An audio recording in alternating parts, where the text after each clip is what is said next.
you know what takes the most energy in life. Not work, not goals. It's reacting. Reacting to people's opinions, their moods, their silence, their criticism. Every time you react, you hand someone a piece of your peace. But what if you could stop doing that? What if you could train your mind to stay calm, even when everything around you is trying to pull you in? That's not luck. That's not personality. That's training. And once you learn how to be unbothered, not cold, not distant, but in control, nobody, and I mean nobody, can steal your peace again. Emotional control is not something you wake up with one morning. It's not a trait you inherit or a quality reserved for a select few who just happen to be calm by nature.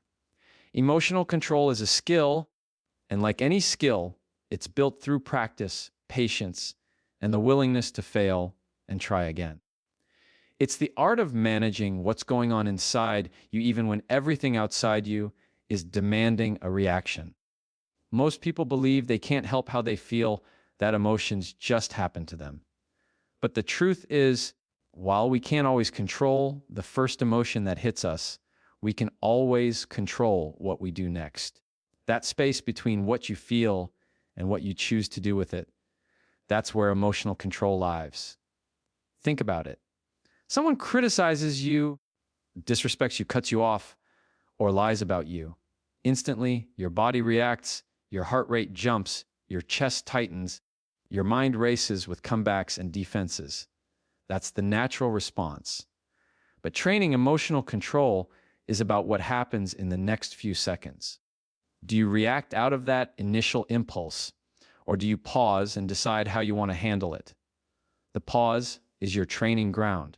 The pause is where you move from emotion to awareness. Because when you react out of impulse, you're giving someone else control of your peace. You're saying, you get to decide how I feel. But when you slow down, when you breathe, when you choose calm over chaos, you take that power back. That's emotional control in action. This kind of discipline doesn't happen overnight. It takes repetition, over and over, in small moments. When you're stuck in traffic and someone honks aggressively, when someone interrupts you mid-sentence, when a friend ignores your message, when you're misunderstood or unfairly judged, those are the daily reps. Every time you choose not to let that moment hijack your peace, you're strengthening your emotional muscles. And like any muscle, it grows with consistency. You can't expect to have calm reactions in big moments if you haven't practiced in the small ones. You train your mind to stay still when life shakes you by teaching it, slowly and consistently, that not every situation deserves your energy. The problem is, we often confuse control with suppression. Emotional control doesn't mean pretending you're not hurt, angry, or frustrated. It's not about shoving emotions down and pretending they don't exist. That's emotional avoidance, and it always backfires. True control means you acknowledge what you feel, you see it, name it, understand it, but you don't let it dictate your behavior.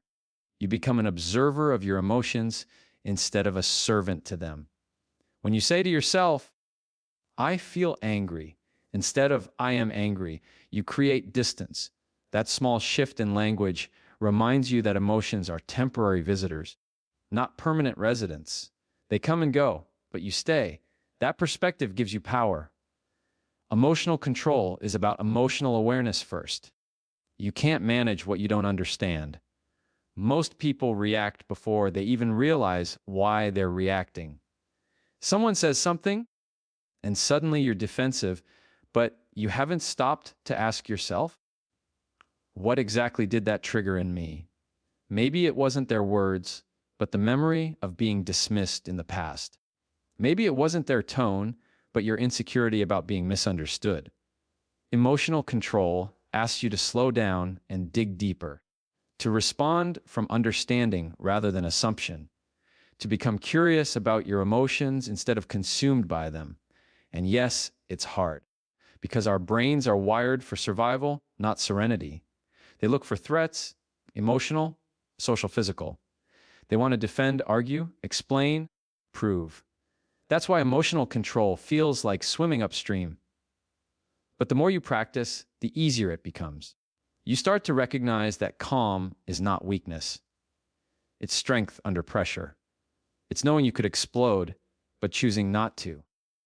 It's not because you're scared, but because you're smart enough to realize that reacting emotionally almost always gives the other person power over you. When you lose control, they win. When you stay calm, you win twice, once in peace and once in perspective. The strongest people are not the ones who never feel anything. They're the ones who feel deeply but respond wisely. They've trained themselves to master their triggers, not deny their emotions. They've learned that not everything needs an answer, not everyone deserves a reaction, and not every insult requires a defense. Emotional control means you understand that your response is a reflection of your character, not their behavior. You can't stop people from being disrespectful, rude, or manipulative. But you can stop yourself from joining them in that energy. You can rise above the impulse to match their chaos with yours. Every emotionally charged moment is an opportunity, a test. And training means you will fail sometimes. You'll snap. You'll lose patience. You'll react in ways you wish you hadn't. But those moments aren't failures, they're feedback. They show you where you still need work, where your peace still depends on external validation, where your emotions still hold you hostage. The goal isn't perfection, it's progress. To be just a little more aware, a little more composed, a little less reactive than yesterday. It's also important to understand that emotional control isn't about controlling others. It's about mastering yourself. You can't train your way into making people behave differently. What you can do is train your way into not needing them to behave differently for you to be okay. That's the difference between power and dependence. When your peace depends on someone else's words, attitude, or approval, you've handed them control of your emotional thermostat. But when you set your temperature and hold it, no matter what's going on around you, that's mastery. You become unshakable, not because the world gets quieter, but because you stop letting its noise dictate your inner volume. Emotional control also means learning to let people misunderstand you without explaining yourself to everyone. It means not arguing every time someone's wrong about you. It means understanding that you don't owe your reaction to every situation that offends you. When you start valuing your energy, you get selective about where you spend it. You realize that reacting to every negative thing only multiplies it. The more you react, the more control you lose. The less you react, the more power you gain. Calm becomes your weapon. Patience becomes your strategy. Awareness becomes your armor. When you train yourself for emotional control, you also start seeing how other people are trapped by their own lack of it. You notice how easily they get offended, how quickly they project, how much they need others to validate them. And instead of getting dragged into that chaos, you stay grounded. You start choosing peace over being right, composure over confrontation, and clarity over confusion. Because emotional control is not about winning arguments. It's about winning back yourself. It's about being the calm in a world that feeds on reaction. And the more you train, the more natural it becomes. What used to shake you doesn't anymore. What used to bother you now feels small. What used to make you defensive now makes you reflective. That's growth you can't fake. That's strength that comes from the inside out. Emotional control is a practiced discipline. It's built in silence, tested in chaos, and proven in peace. It's how you stop being a slave to your emotions and start being the master of them. It's how you train yourself to be unbothered, not by avoiding emotions, but by understanding them so deeply that they no longer control you. Your peace has to become more valuable than their opinion. Most people don't realize how easily they trade their peace away. One comment, one rumor, one person's disapproval, and suddenly their entire mood shifts. They can't focus, can't sleep, can't stop thinking about what someone said or didn't say. That's because somewhere along the line, we were taught to value being liked more than being at peace. We started chasing approval like it was oxygen. But emotional maturity begins the day you decide that your peace of mind is worth more than anyone's opinion of you. It's the moment you stop letting external validation dictate your internal state. You see, opinions are cheap. Everyone has them, and most are built on misunderstanding, projection, or bias. But peace is earned. Peace comes from knowing who you are, what you stand for, and what you won't let disrupt your balance. You can't build that kind of peace if you're constantly editing yourself to keep others comfortable. Because every time you shrink yourself to fit someone's expectation, you lose a little bit of your inner calm. You become restless, anxious, second guessing your every move. That's what happens when other people's opinions start to carry more weight than your own self-respect. There's a kind of quiet strength that comes from not needing everyone to understand you. Because they won't. They're not supposed to. People interpret you through their own experiences, insecurities, and biases.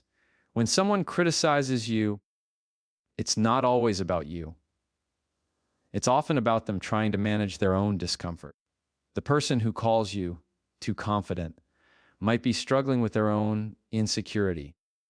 The person who labels you selfish might just be upset you stop putting them first.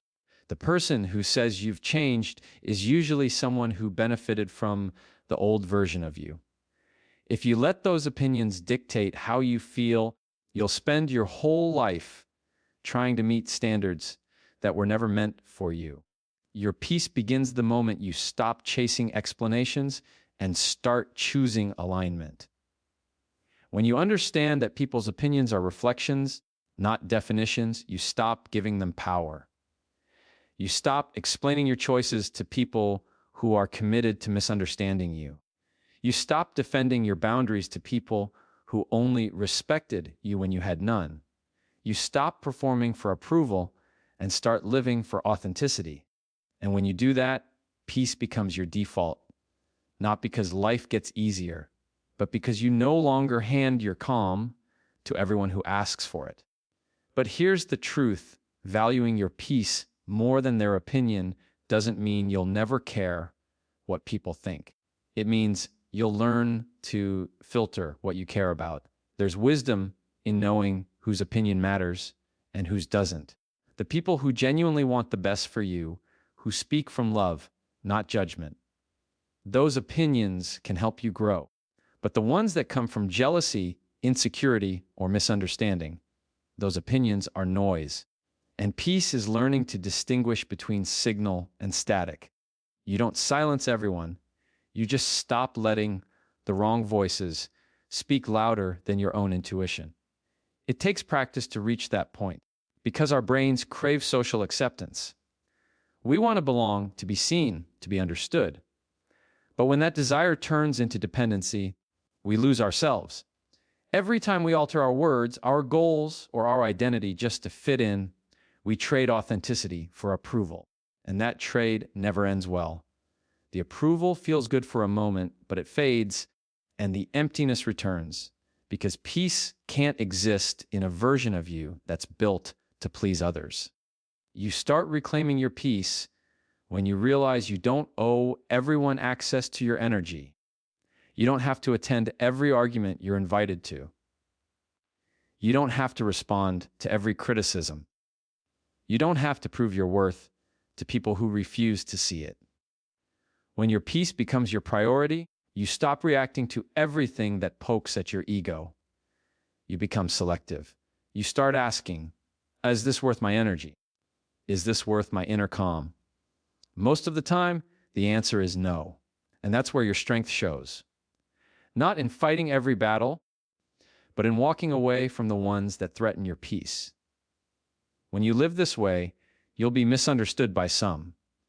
People will call you distant, arrogant, cold, or detached. Let them. That's just the language people use when they can no longer manipulate your emotions. The moment you stop reacting, they'll say you've changed. The truth is, you've just stopped entertaining chaos. You've learned that being peaceful doesn't mean being passive. It means being powerful enough to stay calm in the storm. It's the kind of strength that doesn't need to be loud. Your peace becomes more valuable when you realize how expensive it is to lose it. Think about how much energy you waste replaying conversations in your head, defending yourself to people who won't listen, or worrying about what someone might think. That's time, focus, and emotional bandwidth you'll never get back. When you protect your peace, you protect your potential, because a calm mind makes better decisions. A peaceful heart sees situations clearly. You can't build a strong life on a shaky emotional foundation. So you make the choice every single day to protect your peace like it's your most valuable asset, because it is. And here's the beautiful part. When your peace becomes more valuable than their opinion, you become free.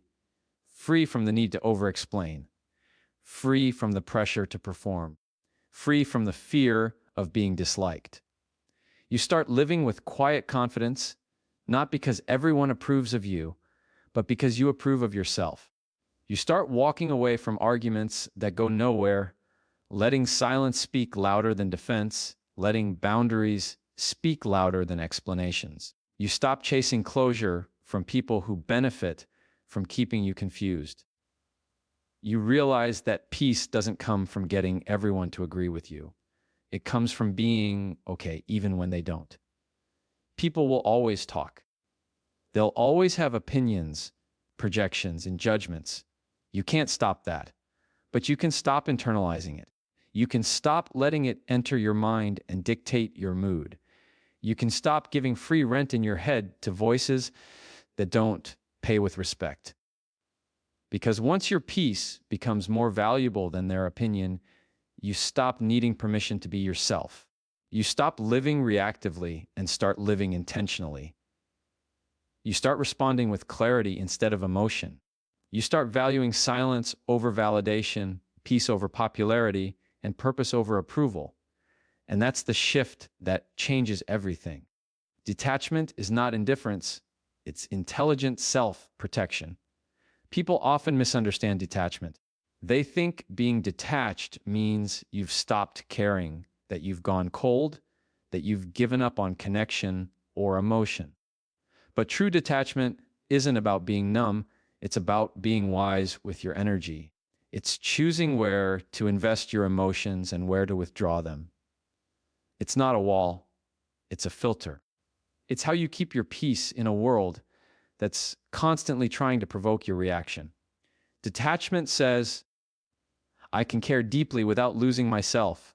I can love without letting it destroy me. I can listen without absorbing your chaos. It's not indifference, it's clarity. See, emotional maturity teaches you that not every situation deserves your emotional investment. You start to understand that constantly reacting, explaining, and proving yourself to everyone isn't strength. It's exhaustion disguised as effort. Detachment steps in and says, I'm not here to win every argument. I'm here to protect my peace. Because when you stop detaching, you start depending. And dependency on how others treat you, speak to you, or validate you becomes a dangerous habit. It makes your mood conditional. It makes your self-worth negotiable. Detachment breaks that chain. It allows you to still be kind, loving, and present, but not controlled. Being detached doesn't mean you stop feeling. It means you stop letting feelings dictate your behavior. It's the quiet ability to say, I see what's happening, I understand it, but I won't let it pull me out of alignment. That's what intelligent self-protection looks like. You start noticing how often people project their emotions onto you. Their anger, their insecurity, their guilt. And instead of absorbing it, you step back.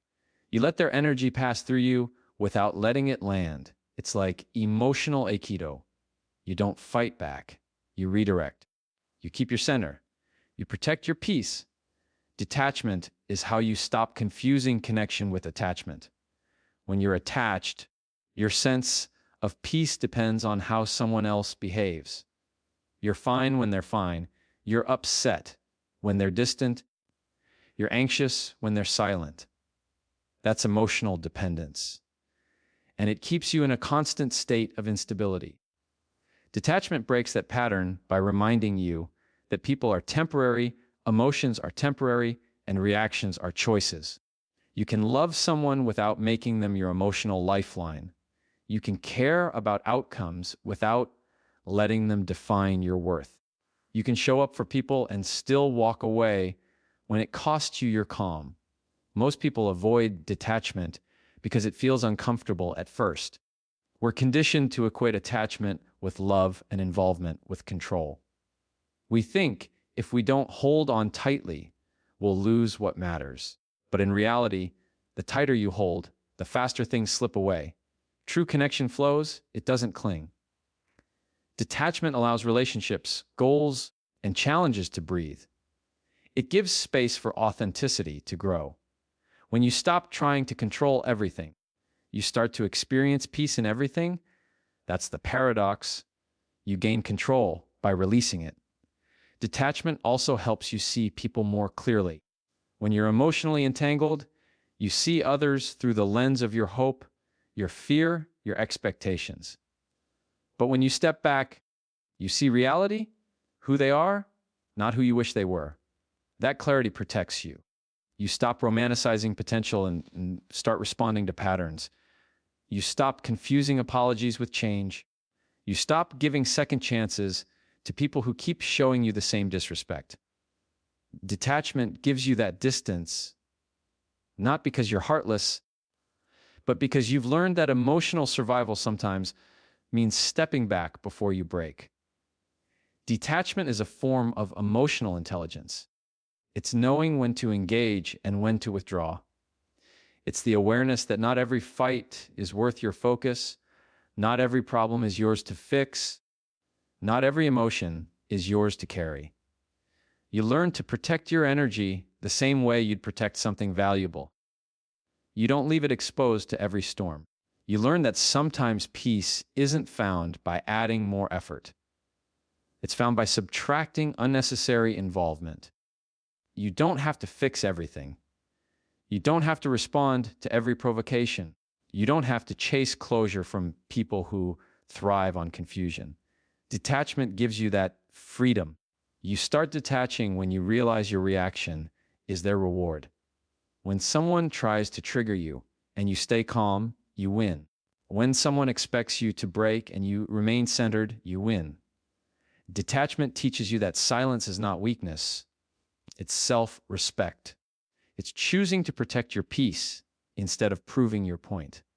It's realizing that the less you react, the less power others have over you. People can't control you if you're not emotionally dependent on their approval or attention. That's the quiet power of being detached.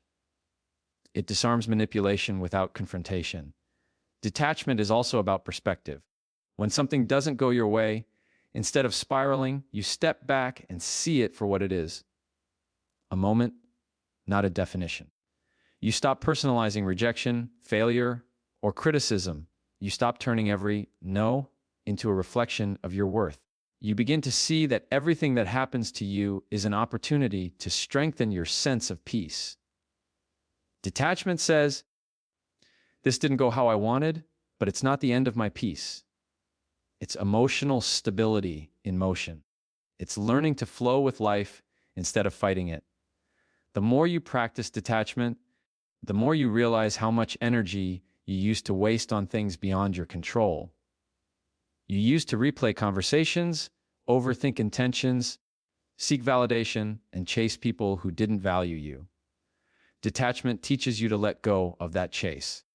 You no longer need constant reassurance to feel secure. You stop taking everything personally. You start trusting your ability to handle whatever comes next. That's freedom, not from people, but from the version of you that needed them to feel whole. And the most powerful part of detachment is that it allows you to love more purely. When you're no longer attached, your love isn't conditional or controlling. You love because you choose to, not because you need to.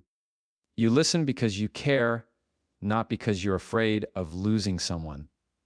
You give because it's who you are, not because you expect something in return. Detachment purifies your intentions. It turns relationships from emotional transactions into authentic connections. You show up not to control, but to contribute. You stop clinging to outcomes and start trusting the process.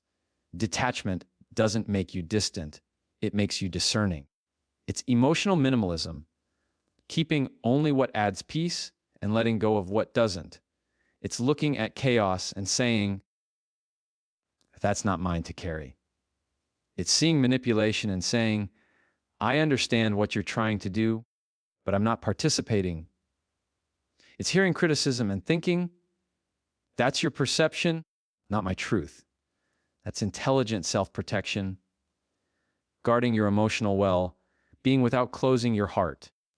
It's how you stay soft without being weak, how you stay kind without being used, how you stay caring without being consumed. Because the truth is, detachment doesn't disconnect you from life. It connects you to it more deeply. When you're not constantly tangled in emotional reactions, you begin to experience peace, clarity, and confidence on a different level. You stop chasing control and start living in flow. You stop fighting for attention and start giving yourself presence. You stop reacting to every disturbance and start observing life with calm awareness. That's what it means to be intelligently detached, not cold, but clear, not distant, but deeply grounded.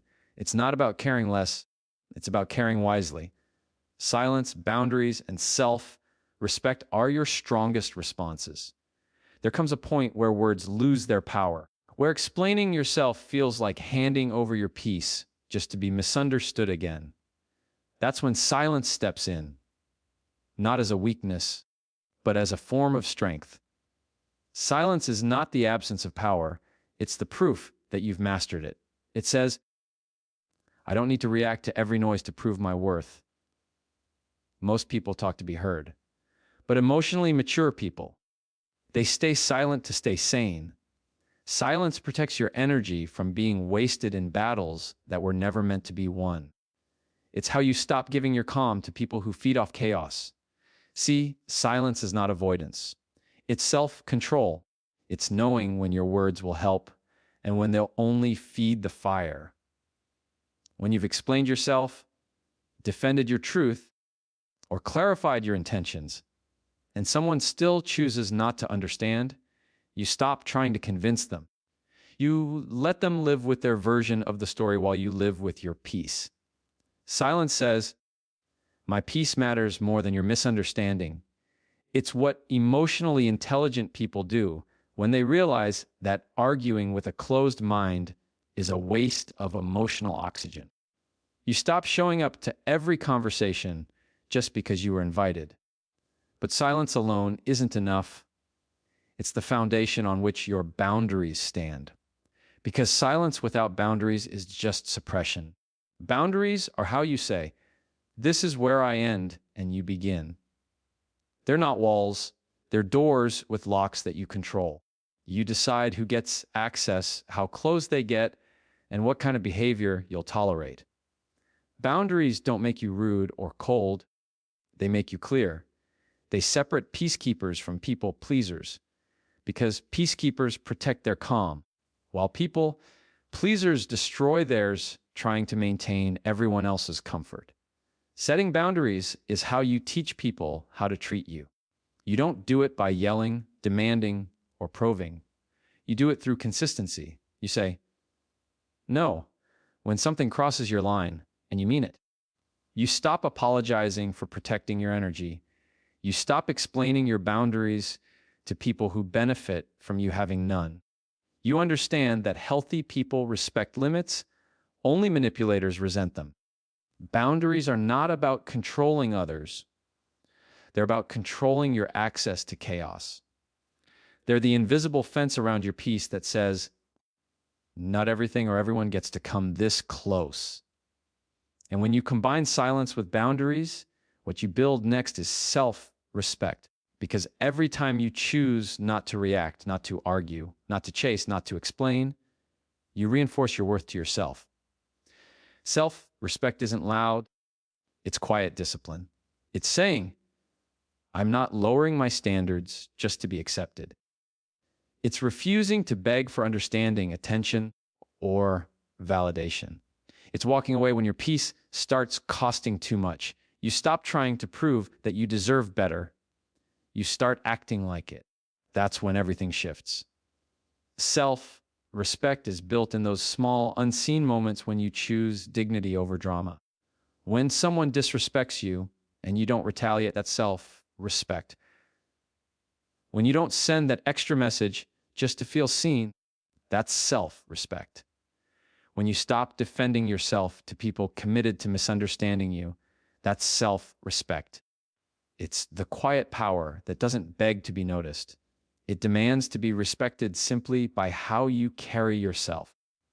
It's the look in your eyes that says, I know who I am. I know what I deserve. And I'm not negotiating that anymore. The most powerful thing you can do for your peace is stop over-explaining.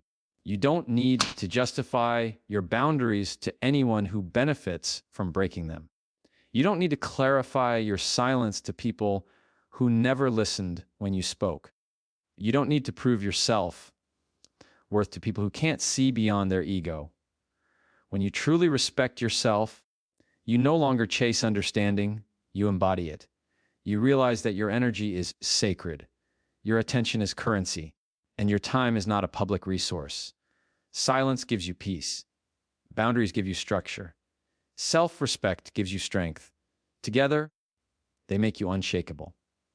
Because when you have those three, you stop seeking external validation. You stop explaining your emotions to people who mock them. You stop engaging in conflicts designed to drain you. You stop allowing guilt to convince you that kindness means self-abandonment. You learn that being calm doesn't mean you're weak. It means you're wise enough to conserve your energy for what truly matters. Most people confuse silence with surrender. But silence is strategy. It's the decision to prioritize peace over performance. It's knowing that sometimes the loudest statement you can make is walking away quietly. You're not avoiding confrontation. You're choosing not to participate in chaos. You're not ignoring disrespect. You're recognizing that engaging with it won't change it. That's emotional power at its finest. When you can respond with silence instead of defense, boundaries instead of blame, and self-respect instead of revenge, you win without fighting. Silence keeps your peace intact. Boundaries keep your energy pure. Self-respect keeps your standards high. And together, they train you to be unbothered.